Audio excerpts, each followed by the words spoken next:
আজ রথযাত্রা। জয় জগন্নাথ ধ্বনিতে মুখর সৈকত শহর পুরী। সেজে উঠেছে সাগর পাড়ের জগন্নাথ ধাম। বহু ভক্ত সমাগমে সরগরম শ্রীক্ষেত্র।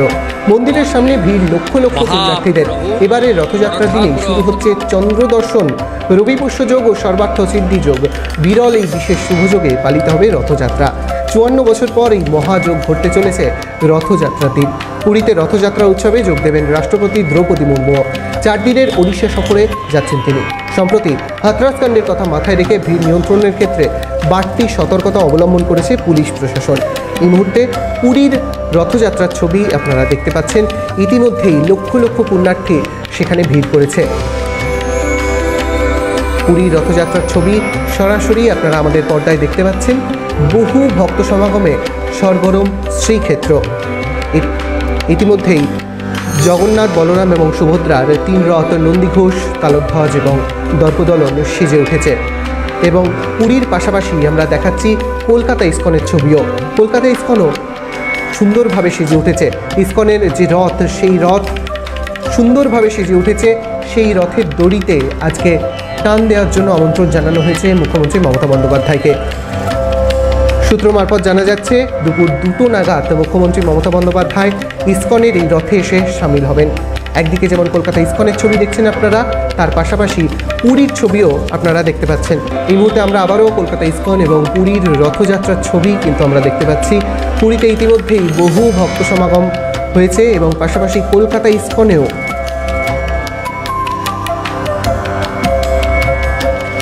ইস্কনেও কিন্তু ইতিমধ্যেই বহু ভক্ত সমাগম সেজে উঠেছে কলকাতা ইস্কন। আর সেখান থেকেই রয়েছে আমাদের প্রতিনিধি অদ্রিজা।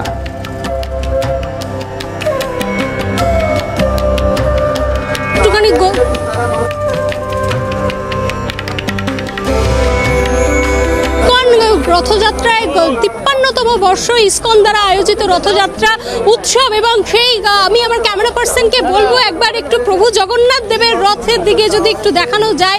বেদান্ত, তুমি দেখতেই পারছো আমরা এই মুহূর্তে যে চিত্র তোমাকে দেখাতে চলেছি, যে ইস্কন দ্বারা আয়োজিত ৫৩তম রথযাত্রা উৎসব এটি। এবং এখানে যে বিষয়গুলি উঠে এসছে সেক্ষেত্রে আমরা দেখতেই পাচ্ছি প্রতি বছরের মতো কিন্তু এবছরেও মুখ্যমন্ত্রী মমতা বন্দ্যোপাধ্যায় দুপুর 2টোর সময় আসবার কথা এবং তিনি রথের রশিতে আর হাত দেওয়ার পরেই কিন্তু তারপর সূচনা হবে রথযাত্রা উৎসবের। এবং এই মুহূর্তে এই যে রথ, 3টি রথ রয়েছে, 3টি রথেরও নাম রয়েছে, বিশেষত্ব রয়েছে। যেমন সুভদ্রার রথের নাম কিন্তু দেবদলন, জগন্নাথ দেবের রথ আমরা যে রথটা এই মুহূর্তে দেখতে পাচ্ছি সেই রথের নাম নন্দীঘোষ, বলভদ্রের রথের নাম তালধ্বজ। এবং এই 3টি সুসজ্জিত বড় সুসজ্জিত রথ কিন্তু ইস্কন মন্দির থেকে বেরিয়ে এটি যাবে ব্রিগেড প্যারেড গ্রাউন্ডে গিয়ে এই রথযাত্রা শেষ হবে আজকে। এবং তার পাশাপাশি আমরা আরও যে বিষয়গুলি ইতিমধ্যেই আমরা দেখতে পাচ্ছি, বহু ভক্তের কিন্তু সমাগম ঘটেছে এই রথযাত্রা উৎসবে। শুধু আমাদের দেশের নয়, আমাদের রাজ্যের নয়, বিদেশ থেকেও বহু মানুষ এসছেন এই রথযাত্রা উৎসবে অংশগ্রহণ করতে। এবং যেটা দেখা যাচ্ছে যে ৫৩তম বর্ষে এই রথযাত্রা উৎসব, এই কলকাতা ইস্কনের রথযাত্রা উৎসব এই বছর পদার্পণ করেছে। এবং তার পাশাপাশি যদি আমি আমার ক্যামেরা পার্সনকে বলি একটু চেষ্টা করা যায় এলইডি স্ক্রিনের দিকে দেখাতে, একটু যদি আমার ক্যামেরা পার্সনকে বলবো একবার, কারণ এখানে ভার্চুয়াল মাধ্যমেও কিন্তু উদ্বোধন করবেন মুখ্যমন্ত্রী মমতা বন্দ্যোপাধ্যায় একটি পার্কের নাম। এবং তার পাশাপাশি আলিপুর দুয়ারে একটি মন্দিরে উদ্বোধন হবে ভার্চুয়াল মাধ্যমে, এমনটাই কিন্তু সূত্রের খবর। তার পাশাপাশি আরও যে বিষয়গুলি উঠে এসছে আমরা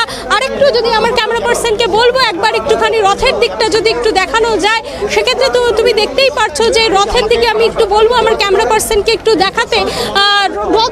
এই যে রথযাত্রা, এই রথের কিন্তু বেশ কিছু বিশেষত্ব রয়েছে।